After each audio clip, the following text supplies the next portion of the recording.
शुभ शनिवार है और ये हमें बहुत पुराने से याद है। बीच में भी बहुत ज्यादा याद रहा और भारत के बच्चे बच्चे को जैसे ही समझ आती है उसको याद हो जाता है कि शुभ शनिवार या शनिवार या शनिवार या शनिचर्या या शनिचर ये कोई खास दिन है, कोई खास बात है।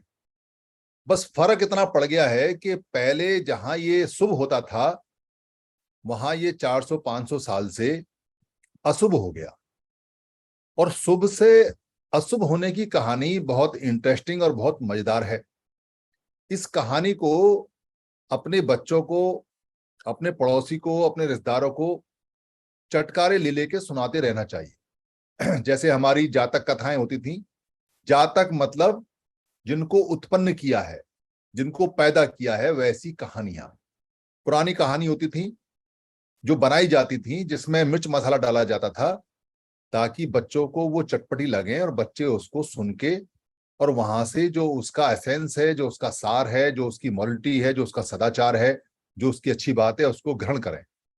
और वही जातक कथाएं जानवरों में बनी। जो जानवर बोलते चालते दिखाए जाते थे बोलचाल करते हुए, जानवर बोलते नहीं है पर जातक कथाओं में होती थी। और उन्हीं जातक कथाओं को बाद में जंगल कथाओं के नाम से दुनिया में डाला गया और बनाया गया, जो मॉरलिटी के आधार पे, सदाचार के आधार पे आती है। तो शुभ शनिवार से अशुभ शनिवार और फिर अशुभ शनिवार से शुभ शनिवार की जो जातक कथा है, जो उत्पन्न की हुई कहानी है, उसको बना बनाकर चटकर ले लेकर तरह तरह से सुनाना चाहिए, बताते रहना चाहिए।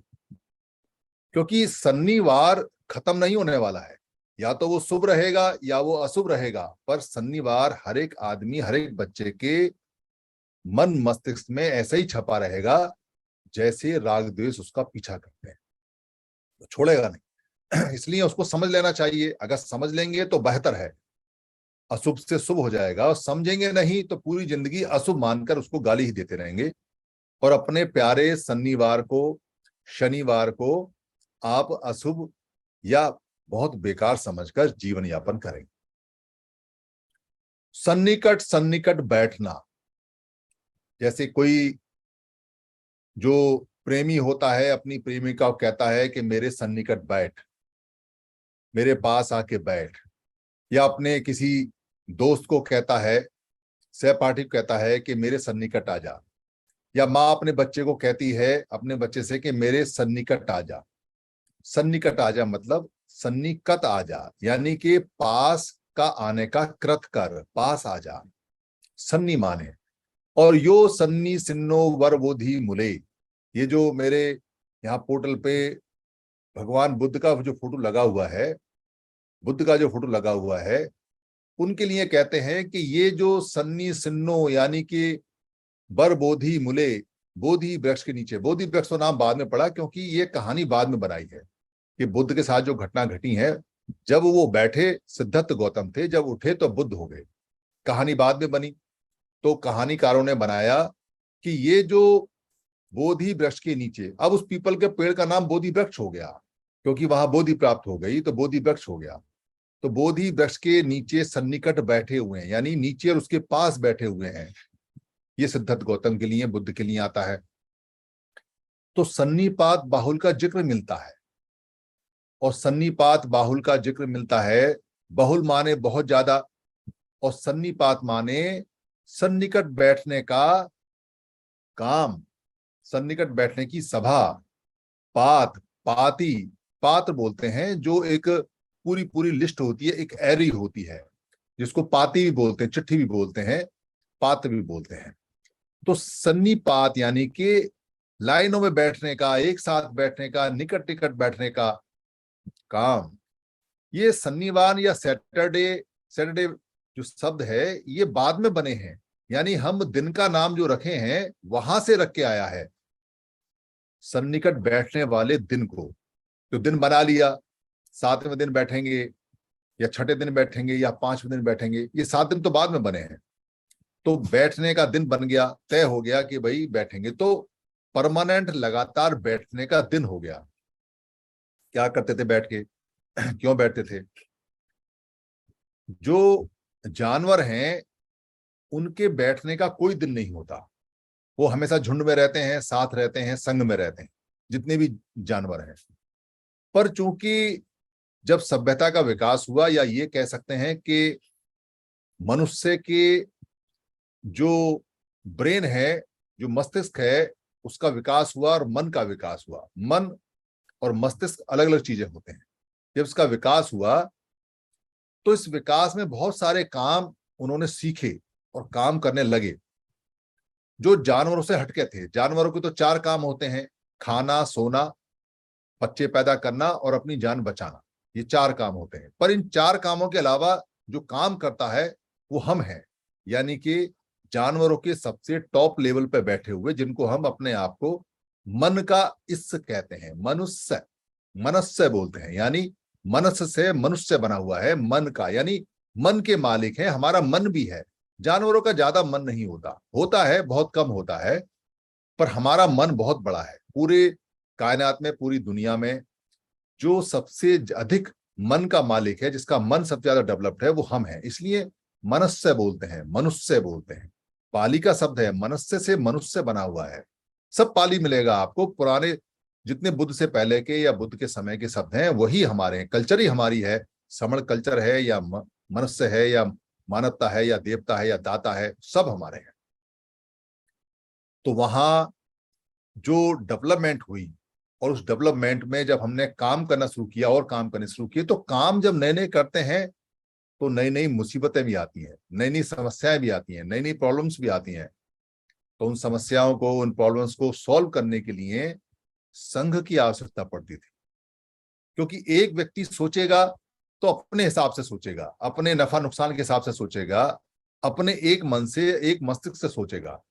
पर समूह सोचेगा तो बहुत सारे आइडियाज आएंगे, तर्क होगा, वितर्क होगा, तो वहां हीरे की तरह बात निकल के आती है। बिल्कुल 24 कैरेट का सोने की जैसी शुद्ध निकल के आती है, चमकती हुई, दमदार, मजबूत। तो संघ का ये फायदा होता है। तो संघ को बैठने के लिए वहां सभा लगती थी, सब लोग बैठे हैं। तो उस दिन काम धंधा नहीं, कोई काम धंधा नहीं, और सब अपने अपने सत्थक दंड के साथ, दंड माने डंडा और सत्थक माने शस्त्र यानी हथियार, हथियार वाला डंडा, जो जानवरों से बचने के लिए, लोगों से बचने के लिए, दुश्मनों से बचने के लिए, अपनी सुरक्षा के लिए लोग सभी रखते थे, सारे के सारे। ये हमारी परंपरा है। बुद्ध ने तो 11 प्रकार के सत्थक दंड बताए हैं भिक्षुओं के लिए, यानी भिक्षुओं को भी दंडे दिए गए हैं। आज जो आप बाबाओं के हाथ में दंडे देखते हो, ये बुद्ध के द्वारा थमाए हुए डंडे हैं। ये हथियार जो त्रिशूल और बल्लम भाले देखते हो, ये सब बुद्ध ने अलाउ किए हैं, वही है, संघ में अलाउ किए। हमारे लोगों की तो फ्री था, हम तो कितने भी डंडे रख सकते थे, कितना ही बड़ा डंडा रख सकते थे। तो वहां हम बैठा करते थे, और जब हम वहां बैठा करते थे तो वहां अपनी हारी, बीमारी, परेशानी, शादी, ब्याह, फसल, जानवर, जंगल, शिकार, और अगर बाहर से कोई शत्रु है, बाहर से कोई दुश्मन है, बाहर के लोग कोई परेशान करते हैं, या बाहर से कोई माइग्रेट होके आता है, या कोई इन्वेड होके आता है, इन्वेजन करता है, घुसपैठ करके आता है, या हमारे सवर्ण लोगों के अहित में कोई बात करता है, तो उसका भी इलाज वहां सोचा जाता था और किया जाता था। इसलिए वहां सारे लोग सन्निपात बाहुल्य करते थे, और ये उस दिन कोई काम नहीं करता था, सिर्फ यही काम होते थे। इस सन्निपात बाहुल्य की जो परंपरा है पूरी दुनिया में फैल गई। पूरी दुनिया में इसलिए फैली क्योंकि बुद्ध के बाद से आरंभ हुई, और बुद्ध के बाद जब बुद्ध एक्सपायर हो गए और धर्म चारों तरफ फैल गया, तो बताते हैं कि लेके अंदर ईसा मसीह आए, जो बाद में ईसा मसीह बने। वो आए और वहां उन्होंने धम्म सीखा, और ये सन्निपात बहुल भी सीखा, और वो अपने यहाँ ले गए। वहां उनकी छुट्टियां हो गई, वो भी एक दिन का छुट्टी रखते हैं, जो ईसा लोग हैं, पर वो संडे की रखते हैं। और जो उनके वंशज थे, मोहम्मद साहब, उनके यहाँ भी फ्राइडे को छुट्टी रखते हैं। और नेपाल के अंदर तो आज तक भी सन्निपात बहुल होता है, क्योंकि नेपाल तो आप कह सकते हैं कि बुद्ध का जो ससुराल है वो नेपाल कह सकते हैं। तो वहां आज भी पूरी मार्केट और पूरा पूरा जो काम स्टॉप होता है वो शनिवार को होता है। जबकि नेपाल को लोग कहते हैं कि हिंदू राष्ट्र है, अगर हिंदू राष्ट्र है तो शनिवार को बंद नहीं होना चाहिए, शनिवार को तो मनुष्य मानते हैं, तो फिर भी वो वहां बंद रखते हैं क्योंकि पुरानी परंपरा चली आ रही है। इसलिए शनिवार को कुछ लोगों के लिए मनहूस हो गया, कुछ ही लोगों के लिए जिन्होंने इन्वेजन किया, जो इन्वेड किया, जो बाहर से आए, जो परेशान करते थे। बाकी के लिए तो बड़ा मनोरंजन वाला, बड़ा शुद्ध, बहुत बढ़िया, बहुत लाजवाब। और उस दिन छुट्टी होती थी तो बच्चे खुश होते थे, घर में सारे मिलजुल के खाना खाते थे, कोई शिकार नहीं, कोई कुछ नहीं। तो हमारे लिए तो बहुत शुभ था। अगर ये अशुभ होता तो कहीं ना कहीं इसका जिक्र होता, पर जिक्र नहीं मिलेगा आपको। जैसे जाति कब घटिया हो गई, जाति कब नुकसानदायक हो गई, और कैसे हमारे काम जातियों में बदल गए, इसका कहीं विवरण नहीं मिलता। वैसे ही अशुभ शनिवार का विवरण नहीं मिलता कहीं। पर ये विवरण मिलते हैं कथाओं में, कहानियों में, और खासतौर से कहावतों में, लोगों के मुंह से, माउथ स्पीकिंग में। शनिवार को बाहर मत निकलना, शनिवार को लोहा लेके मत निकलना।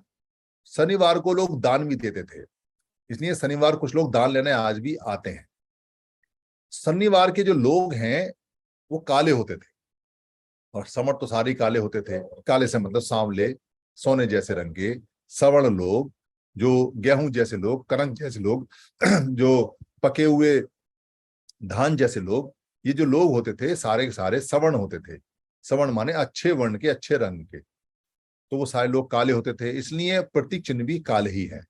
और जीभ बाहर निकली हुई है और हाथ में सतक दंड है, तो सतक दंड तो होना ही चाहिए क्योंकि शुभ शनिवार यहाँ के लोगों का है।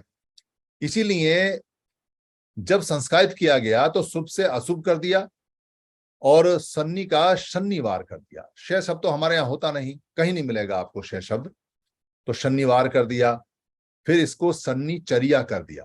दरअसल शनिचर्या, सन्नीचर्या हमारी चर्या थी, जैसे दिनचर्या होती है, इसलिए शनिवार की चर्या, सन्निकट बैठने की चर्या हमारी थी। तो सन्नीचर्या से शनिचर्या कर दिया, फिर शनिचर कह दिया, फिर कह दिया इस पे शनिचर चढ़ गया। जब भी कोई हमारा व्यक्ति कोई उत्पात मचाता है, सत्तक दंड लेके चारों तरफ घुमाता है और अपनी ताकत दिखाता है, तो आज उसको कहते हैं इस पे शनिचर चढ़ गया। अब शनिचर कैसे चढ़ेगा? शनिचर का मतलब है कि सन्निपात बाहुल की ताकत आ गई इसके अंदर। जो सन्निपात बाहुल के अंदर लोग इकट्ठे होके और ताकत वो पैदा होती थी और ताकत का मजा लेते थे, वो इसके ऊपर शनिवार चढ़ गया, वो सन्निकट चढ़ गया। इसलिए इन बातों को आपको चटकारे ले लेके मौज मस्ती के साथ कुछ जोड़कर कुछ घटाकर, ये जातक कथा में अलाव है। आप अपनी बात को, बच्चों को मनोरंजन लगा के लपेट के, पर सार वही होना चाहिए। कहानी कितनी बड़ी की जा सकती है, ये कहानियां बताने का जो गुण है, ये जातक कथाओं में हमारे ही लोगों के द्वारा जगह जगह सुनाया जाता था। आज इसको सुंदरकांड के नाम से बोलते हैं, सुंदर कथा के नाम से बोलते हैं, पर उस समय जातक कथा के नाम से बोला करते थे। और इसको भाड़क सुनाया करते थे। भाड़क मतलब जो इसी काम के लिए होते थे कि उनको सिर्फ बुद्ध ने क्या कहा, भिक्खु ने क्या कहा, कौन सी बात अच्छी है और कब कैसे कही, उसको ऐसे के ऐसे सुनाना होता था, क्योंकि किताबें नहीं थी। इसलिए लोग याद करते थे, मेमोराइज करते थे, और मेमोराइज करने के बाद में लोगों को सुनाया करते थे और पैसे देते थे, और ये उनका बिजनेस था।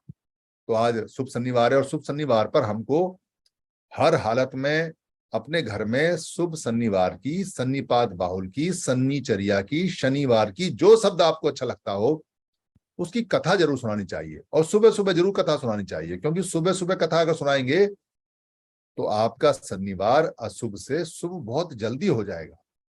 नहीं सुनाएंगे तो अशुभ रहेगा, और अशुभ रहेगा तो आपकी कल्चर वापस आने में टाइम लगेगा। इसलिए अपने परिवार को सोते जागते शनिवार को, बल्कि शुभ शनिवार को आपको कथा अपने घर में कहनी चाहिए। 5-10 मिनट की कथा सुनानी चाहिए, जो मैंने सुनाई है इसमें और मिर्च मसाला तड़का लगा के सुनाना चाहिए। कुछ रिसर्च करना चाहिए, और रिसर्च क्या, कुछ सोचना शुरू कीजिए, रिसर्च अपने आप होनी शुरू हो जाती है। सब कुछ हमारा है, सब कुछ समणों का है।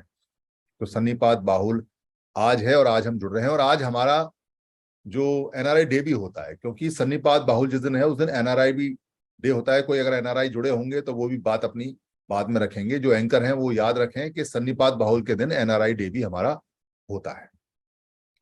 पर ये कल्चर हम याद क्यों करा रहे हैं? क्या कारण है याद करने का? क्या कारण है कि हम बार बार इस बात को जोड़ देते हैं? अगर आप थोड़ा भी ध्यान से देखोगे और जानोगे तो बहुत सारी गड़बड़ हो चुकी है। और इन गड़बड़ को देखने के लिए आपको ज्यादा नहीं सोचना है, हल्का सा सोचना है, वो गड़बड़ आपको समझ में आ जाएगी। 21 तारीख को, यानी जो 21 गई है कल, वहां दिल्ली के अंदर आजाद समाज पार्टी चंद्रशेखर आजाद का एक कार्यक्रम लगा। कुछ लोगों ने कुछ गोली वोली चलाई, वो गोली से बच गए। वहां उन्होंने कुछ डिमांड की, वहां कुछ लोग इकट्ठे हुए समर्थन में। जंतर मंतर दिल्ली में है, तो वहां समर संगी भी गए, उन्होंने वहां समर ग्रंथ दिए।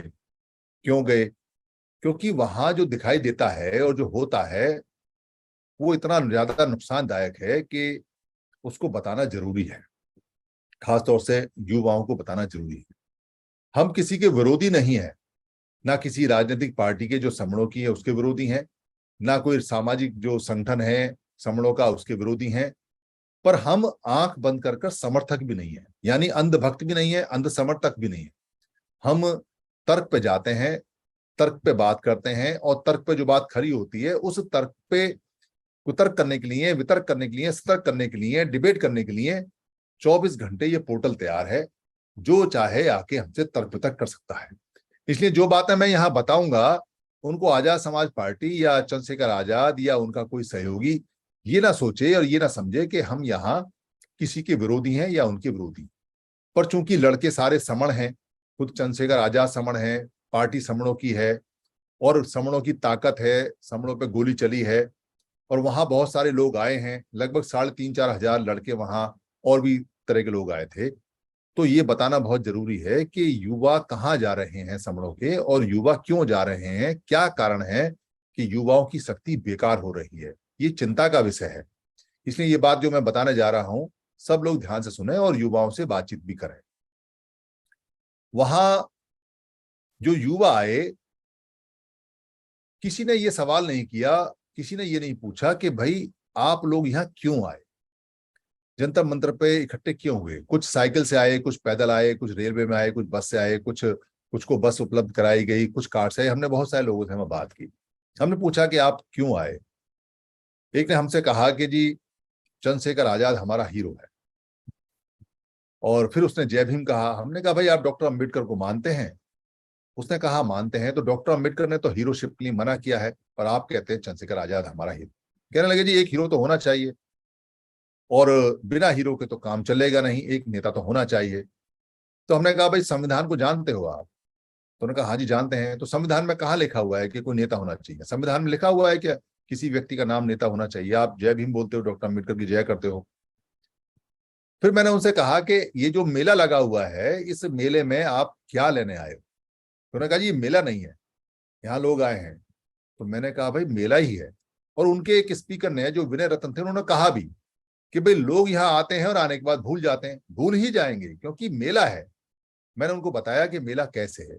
हम जंतर मंतर पे पिछले 30 साल से लगातार देख रहे हैं। पिछले 30 साल से बहुत संगठन आते हैं समणों के, और सबसे ज्यादा संगठन समणों के ही आते हैं क्योंकि वही प्रताड़ित हैं, उन्हीं के साथ प्रताड़ना होती है। और हर व्यक्ति अपनी प्रताड़ना को रोने के लिए जंतर मंतर आता है। क्योंकि पहले तो बोट क्लब पर रैलियां होती थी, पर बोट क्लब पर एक बार बहुत ज्यादा भीड़ हो गई, वहां डेरा डाल दिया किसानों ने, वहां लेटरिन बाथरूम किए, तो उसके बाद से बोट क्लब बंद कर दिया गया, और एक जगह दे दी गई जंतर मंतर या रामला मैदान। तो दिल्ली के जंतर मंतर पर खास तौर से जब पार्लियामेंट का सेशन लगता है, साल में 3 बार लगता है, उस दौरान में वहां विभिन्न विभिन्न प्रताड़ित लोग आकर अपनी बात कहने के लिए वहां प्रदर्शन करते हैं। वहां अलाउ होता है कि आप प्रदर्शन कर सकते हैं, एक लेटर देना होता है पार्लियामेंट स्ट्रीट में। वो लेटर देने के बाद में आपको अलाउ, वो जगह उसी लिए बनाई हुई है। वो जगह इतनी बड़ी है कि अगर वो पूरी भी भर जाए तो उसमें 3,500 से ज्यादा आदमी नहीं आते, और वो पूरी भरती नहीं है कभी। बहुत छोटी सी जगह पर लगता है ऐसे जैसे बहुत सारे उसमें आदमी हैं।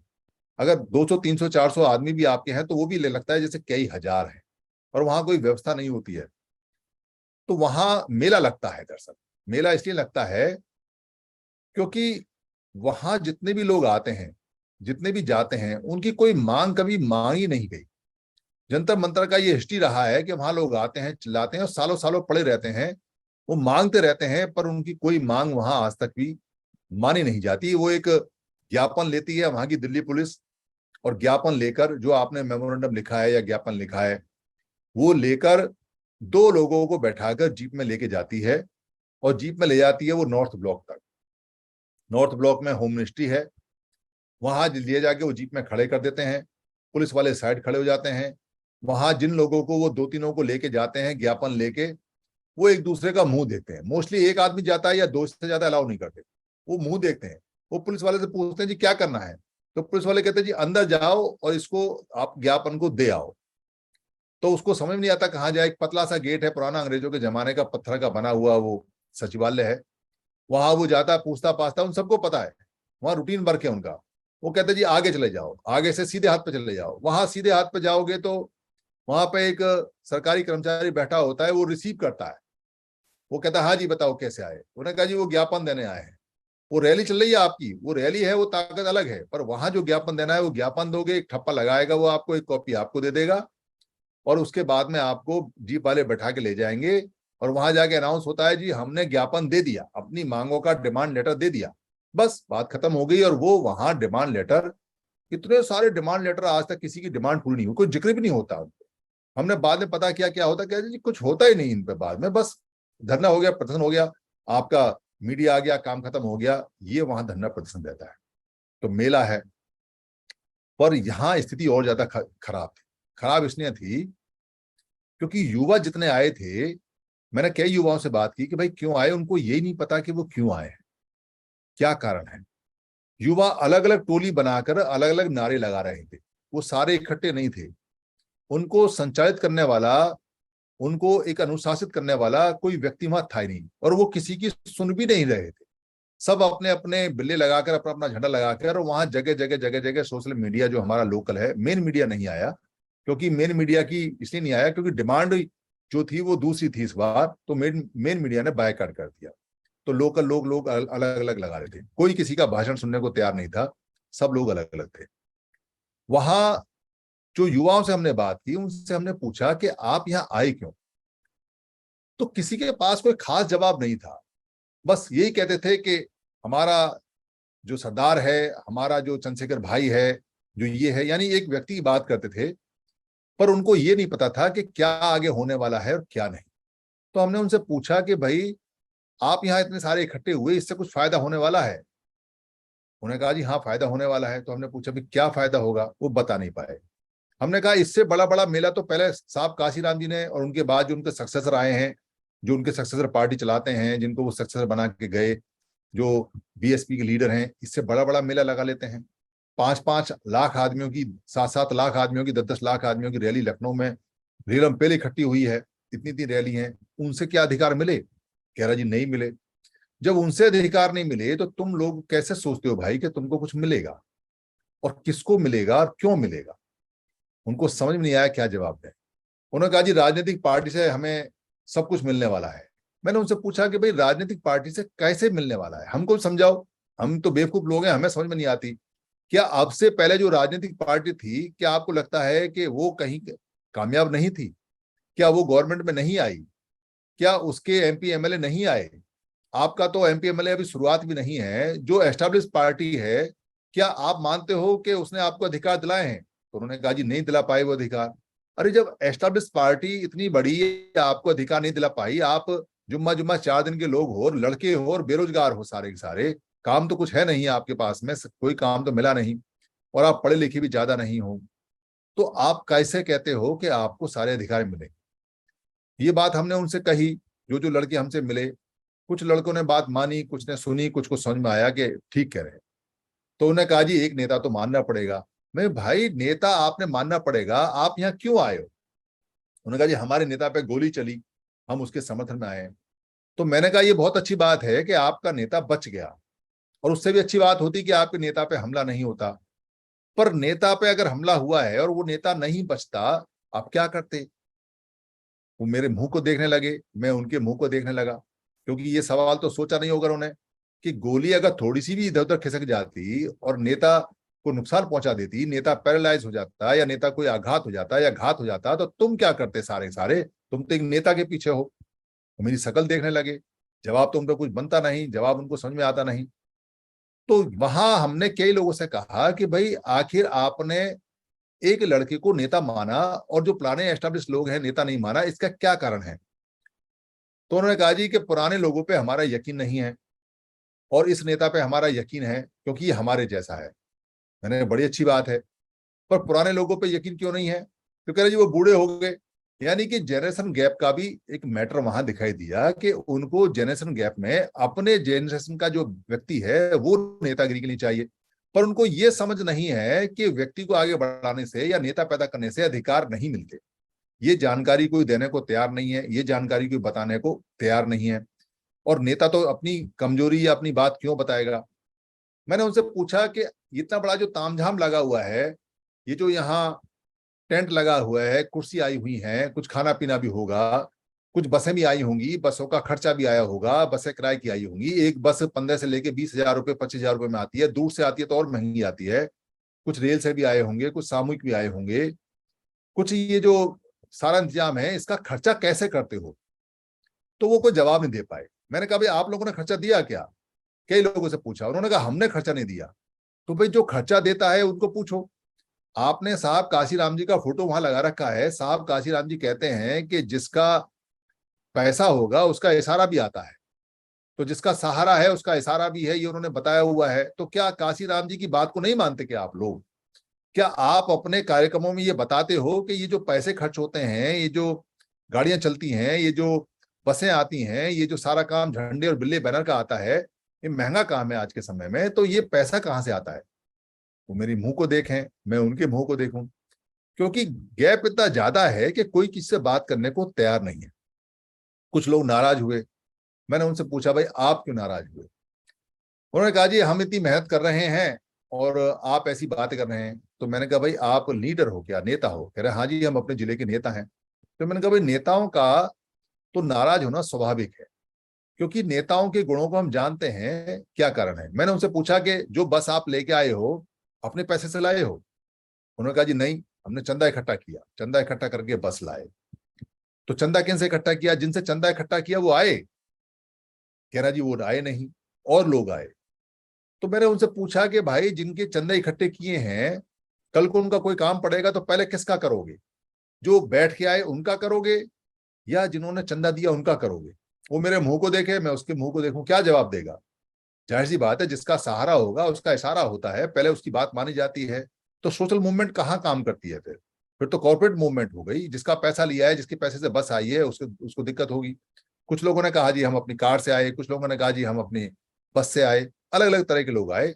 बहुत वहां ईमानदार भी थे जो मूवमेंट में, पर ईमानदार लोग तो हमेशा नीचे बैठते हैं, क्योंकि मंच पे एक जो मीडिया के मैन हैं जिनका नाम राहुल नागपाल है, उन्होंने खुद अपने कार्यक्रम में ये कहा कि हमको बाउंसरों ने चढ़ने नहीं दिया और हमारे साथ धक्का मुक्की हुई, जबकि वो आजाद समाज पार्टी के शुरू के फाउंडर कार्यकर्ताओं में रहे हैं। तो मैंने उनसे बात करने की कोशिश की, बात हो नहीं पाई। मैं जानना चाह रहा था कि फाउंडर कार्यकर्ता के साथ में धक्का मुक्की क्यों हुई।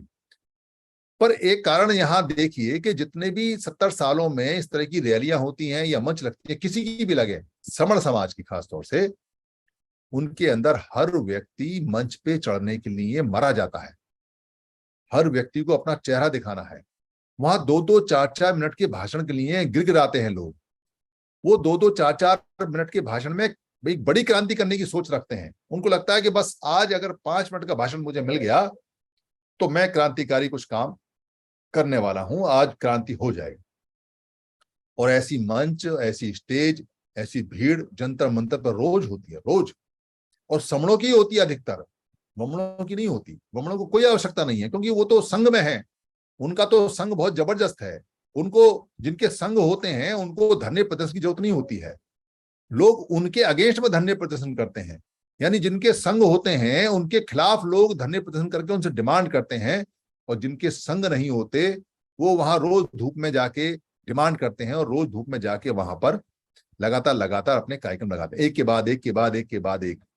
वहां एक सज्जन मिले, पुराने बामसेब के कार्यकर्ता, मुझे जानते हैं, मेरी रिश्तेदारी में भी लगते हैं। कहने लगे 29 तारीख को यही हमारा कार्यक्रम है। तो मैंने कहा भाई आज ही कर लेते। कह रहे नहीं नहीं वो अलग है। तो मैंने कहा कोई पर्चा वर्चा तो आया नहीं? कह रहे पर्चा मैं बनाऊंगा। तो मैंने कहा कौन कर रहे हैं? कह रहे वो डॉक्टर माने आ रहे हैं, सुरेश माने आ रहे हैं नागपुर से। तो डॉक्टर सुरेश माने का कार्यक्रम है। फिर वहां एक व्यक्ति जो पत्रकार था उसने कहा जी कि संडे को और मंडे को 2 दिन, यानी 23 और 24 को रामलीला मैदान में कार्यक्रम है, वहां ओबीसी के लोग एक बड़ा कार्यक्रम कर रहे हैं।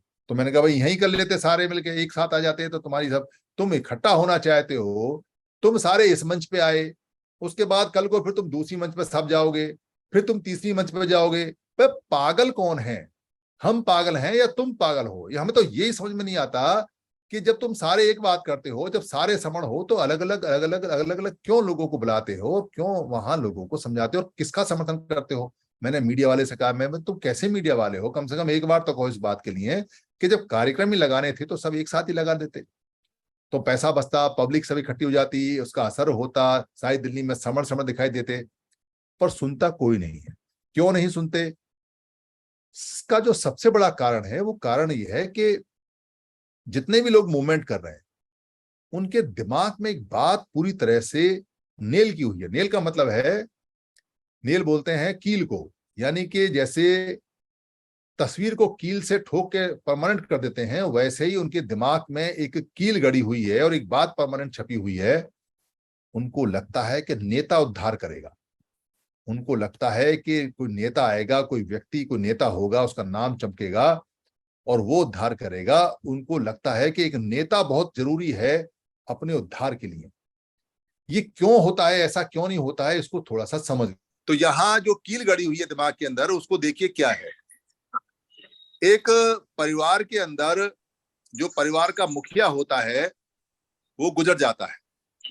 परिवार के लोगों के पास में बहुत सुख शांति समृद्धि पैसा है, वो उसका एक 3D फोटो, यानी कि जो पत्थर की मूर्ति है, एक पत्थर की मूर्ति बनवा के लाते हैं और परिवार के बीच में रखते हैं और उसका अनावरण करते हैं। जब उसका अनावरण करते हैं तो परिवार के लोग, खासतौर से जो महिलाएं हैं, वो इमोशनल हो जाती हैं और वो उस अपने जो प्रिय, यानी उनके पिता रहे या जो भी रहे, उनके उस पत्थर की मूर्ति को चूमते हैं, प्यार करते हैं, हाथों से सहलाते हैं, बड़ा स्पर्श देते हैं और रोते हैं, जबकि वो पत्थर की मूर्ति है। पत्थर की मूर्ति से कुछ नहीं मिलने वाला, पत्थर की मूर्ति में कोई इमोशन नहीं है। अब वो कोई काम नहीं कर सकती समाज के लिए, परिवार के लिए, ना वो बोल सकती है, ना वो चल सकती है, ना उसमें आंखें हैं, ना उसमें दम है। पर जो लोग परिवार के हैं, उनके अंदर आंखें भी हैं, उनके अंदर शरीर में खून भी है, हाथ भी हैं, पैर भी हैं, वो देख सकते हैं, सुन सकते हैं, स्पर्श कर सकते हैं। तो वो जो इमोशंस आ रहे हैं, वो उन जीवित लोगों में आ रहे हैं। पत्थर की मूर्ति में कोई इमोशन नहीं है, पत्थर की मूर्ति के अंदर कोई भावना नहीं है, वो तो पत्थर है। पर लोगों को लगता है कि सामने जो मूर्ति है, वो मूर्ति हमारे पिता की, तो पिता ही है, तो वो ऐसा व्यवहार करते हैं जैसे पिता के जीवित रहने पे व्यवहार करते थे, बिल्कुल वैसा व्यवहार करते हैं। क्योंकि वो व्यवहार पिता में नहीं है, उस मूर्ति में नहीं है, वो उनके अंदर है, जो राग के रूप में उनके अंदर जम चुका है। और वो मूर्ति से कुछ उम्मीद लगाते हैं, इसलिए रोते हैं, मूर्ति को कुछ देखते हैं, इसलिए वो उस भावना में बहते हैं। ये मूर्ति के जो पूजा है और जो पत्थर की पूजा है, ये इसी मनोभाव को पैदा करती है। ये बताती है कि हम कितने कमजोर और कितने कच्चे हैं, हमारी अक्ल कहाँ खोई रहती है। इसलिए हम क्या करते हैं कि हम एक सामने हमसे एक व्यक्ति पैदा कराया जाता है, एक मूर्ति पैदा कराई जाती है, एक हीरो पैदा कराया जाता है। और ये हमारी कल्चर नहीं है, पूरी दुनिया में ये कल्चर बाहर की कल्चर है, ये कल्चर यूरोपी कल्चर है, ये यरूशलेम की कल्चर है। मूर्ति की कोई कल्चर हमारे यहाँ है नहीं। हमारी जातक कथाओं में कथा मिलती है जिसके अंदर एक किसान, उसका बेटा और उसकी पत्नी, यानी कि बेटा और किसान की पत्नी और किसान तीनों खेत को चला रहे होते हैं और उसकी लड़की भी वहां है। जो लड़के की बहू है, वो घर पर खाना बना रही है। तो अचानक एक सांप आता है और सांप किसान के बेटे को डस लेता है और वो मर जाता है।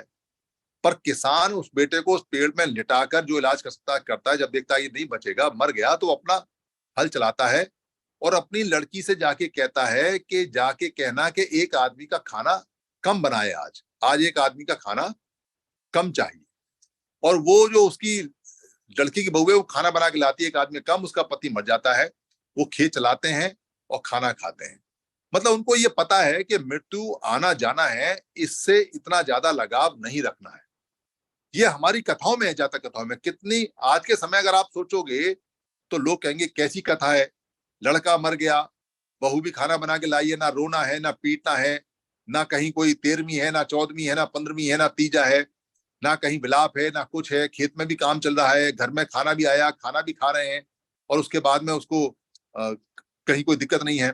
पर ये कल्चर रही है हमारी, जातक कथाएं ये बताती है। पर वो कल्चर हमारी बदल दी और वो डिफीट कर दी, और हमको व्यक्ति में और हीरोशिप में और पूजा के अंदर धकेला गया। पत्थर की मूर्तियों को इमोशनली हमसे अटैच कराया गया, और जो हीरो बने, यानी पत्थर की मूर्ति हो या जीवित हो, दोनों ही शर्तों पे हमको व्यक्ति इसके पूजा कराने के लिए या व्यक्तिवाद के लिए या व्यक्ति को मानने के लिए या व्यक्ति को हीरो बनाने के लिए हमारे दिमाग में कील ठोकी गई है। ये कील इतनी गहरी ठुकी हुई है कि वहां जितने लोग थे, हमने जिनसे बात की, उनको ये समझाने में पसीना आ गया कि जिस बाबा साहब अम्बेडकर को आप मानते हो, उन्होंने खुद हीरोशिप के लिए मना किया हुआ है।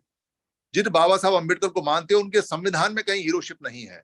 जिन बुद्ध की आप जय जयकार कर रहे हो, उन्होंने कभी हीरोशिप को प्रमोट नहीं किया। उनको ये बताने में हमें छक्के छूट गए हमारे, कि भाई हीरो को बढ़ाओगे, आज तुम्हारे हीरो में गोली टच होके गई है, कल को तुम्हारा हीरो अगर किसी वैसे को डैमेज हो गया, कुछ हो गया, तो तुम कहाँ जाओगे। ये कुछ लोगों को शायद समझ में आई वहां बात, पर ये बात बड़ी मुश्किल है। तो बाहर जाने से हमें ये पता चलता है कि हम कहाँ स्टैंड करते हैं, कहाँ हमें दिक्कत आ रही है और कितनी मेहनत हमें करनी है। और इतनी ज्यादा मेहनत हमें करनी पड़ी, पर परिणाम आएगा। परिणाम इसलिए आएगा क्योंकि परिणाम आ रहा है। परिणाम इसलिए आएगा क्योंकि परिणाम की गारंटी है। परिणाम इसलिए आएगा क्योंकि पहले भी परिणाम आया है। एक बार मेहनत करके दिमाग से ये कील निकालनी है, चाहे कितना भी दर्द किसी को हो, पर ये कील जो ठुकी हुई दिमाग के अंदर है, इसको निकालना पड़ेगा। अगर हमने ये कील नहीं निकाली तो ये हमारे बच्चों के दिल में गड़ जाएगी। हमारे बच्चे बचेंगे नहीं, क्योंकि उन लोगों को ये समझ में नहीं आई, उन युवाओं को ये समझ में नहीं आया कि जिसको वो आज हीरो हीरो कर रहे हैं, हीरो हीरो कर रहे हैं। हीरो पैदा इसलिए किए जाते हैं ताकि उनको ठिकाने लगाया जा सके और 30-40 साल के लिए काम खत्म हो जाए। ये छोटी सी बात समझ में नहीं आती, फिर भी लोग हीरो हीरो चिल्लाते हैं, हीरो हीरो चिल्लाते हैं, व्यक्ति व्यक्ति चिल्लाते हैं। ये हीरो हीरो चिल्लाना, व्यक्ति व्यक्ति चिल्लाना, नेता नेता चिल्लाना, और नेता कभी इस बात को बताएगा नहीं, क्योंकि नेता को बड़ा मजा आता है। नेता की तो जिंदगी सफल हो जाती है।